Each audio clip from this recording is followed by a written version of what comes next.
Welcome back to the SMT YouTube channel. In today's video, I want to describe to you guys, or just discuss the topic of price increases. How, why, what it looks like, all the things that go into price increases on your cell phone plans. And I want to start this by saying businesses, right? This is a businesses thing. Corporations, they have corporate actions they need to fund. They have share buybacks. They have dividends. They have bonuses that they want to pay to their employees, insurance, all 401ks and all these things that get matched. And they're all in this for profit. And there's no exception. I don't know any business that isn't in business to make money. Now that we've got that out of the way, there's the customer side who wants to pay and get a fair amount of value in return for what they're paying for. Nobody wants to feel like they're getting railroaded or getting played. People want to see that they're getting what they're paying for. I think that's the bottom line. Some people obviously can get quite greedy, as the companies excessively seem to get greedy. It's like this constant tug of war. But anyways, I think a good transaction between customer and business is when the customer gets what they pay for and they believe it's a good transaction, and the company is happy providing services or goods for those prices, right? So just throwing that out there. Now that disclaimer is kind of out of the way. How do these companies raise prices? What are the different methodologies or levers that they can pull? The first thing is just raise the plan price on customers directly. They do this on account levels. They do this on a per line level. That's basically it. They can just do this. It's pretty transparent. They send people an email. They send them a text message.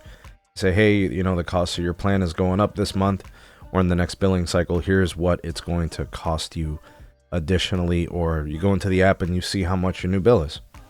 Verizon does this quite a bit. I think AT&T has done this, especially when it comes to legacy plans. Those companies do it. T-Mobile just recently joining the party, raising prices on their customers even on legacy plans. All right, let's move on. The next thing that they could do is they could raise the cost of fees, or they could even add fees that never existed before. Again, they could do this account level, or they could do this on the plan, or they could do this per line. I would say that Verizon is legendary for creating new fees or raising the cost of fees. If you ask the business how this works, they'll just say, hey, we're passing this on to you. We're charged it, so you have to be charged it too. But very often, especially when it comes to the new fees, that's just them trying to squeeze the customer for a couple of bucks a line. Basically how it goes. T-Mobile's getting good at this too, because no longer are they including taxes and fees on their plans. You have to pay for those now, right? So just thought I'd throw this out there. AT&T all over the place with their billing system and fees and stuff. So there's no relief anywhere. Next, a technique that has been deployed quite extensively in the last several years is sunsetting plans. This means you basically stop selling the existing ones and you create new ones, right? So now you've created legacy plans, which are no longer offered. And then with the new ones, you got a whole new set of terms and conditions or terms of service that's in the favor of the company and not in the favor of the customer.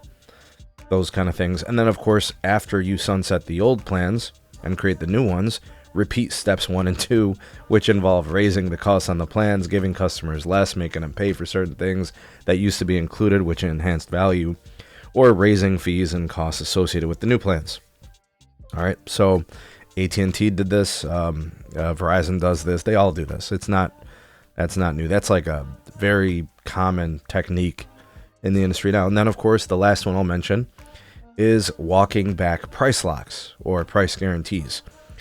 T-Mobile is like the legend for walking back price lock guarantees, violating their own terms, changing the terms midway through the price locks, certain plans, and whether it was home internet or it was mobile wireless service. I don't think AT&T does any type of price locks or price guarantees. Verizon, I don't know if they have yet to violate any type of price locks or price guarantees. Maybe you guys can let me know if you can remember a time when they did. I know that T-Mobile definitely has, very recently actually, across multiple services. But this is how things go. Like, you don't have to just raise the prices on plans. There's several ways that these companies do this. And then, of course, they'll do it to you midterm while you're financing a device with them, which sucks because you're like locked in. And then they tell you things like, oh, you don't have a contract, but like you do, right? You're bound to the terms of the agreement to pay off the phone. That's why I always recommend people buying unlocked, right? And that's why we continue to advocate for competition. Right now you got, 3 main providers in the market. One is, in Dish, which is not really taken off. And then you have big cable, right? That's an interesting proposition. They've really put a dent in the game. But this is why we need them competing to be what I think is just operating fair in business. I don't know what you have experienced as a customer, which ones are the most aggravating to you, which ones you find the most appalling, which one has raised the most rates on you. Maybe you could share your previous experiences with me, share your, the times they've happened, with the providers you've had. Maybe you've had all of them and they've done it to you. I mean, I have. They've all raised rates on me midterms and all those kind of things. And then, of course, you drop me the comment. Let me know, objectively speaking, who you think the worst is when it comes to these strategies and techniques. In my opinion, I think Verizon raises prices the most frequently because the way that they do it in rollouts and bits and pieces. AT&T seems to do it a little bit less than the others. They did one recently. I think before that it was legacy plans. I mean, kind of similar to like Verizon, I suppose. T-Mobile's probably the least transparent of all of them, and they also try to hide behind the Un-carrier stuff, and it's just so bad. At this point, you want to throw a rock but hide your hand. Just be who you are, right? We know you're not the Un-carrier. We know you're lying. We know that you're cheating people. You're not being genuine about what you're trying to accomplish. Just shoot people straight, right? Forcing people out of plans and all those things, that to me is the most aggravating. But let me know what you guys think. Drop me some comments, like, share, subscribe, check out some more videos. We'll see you guys soon on the next one.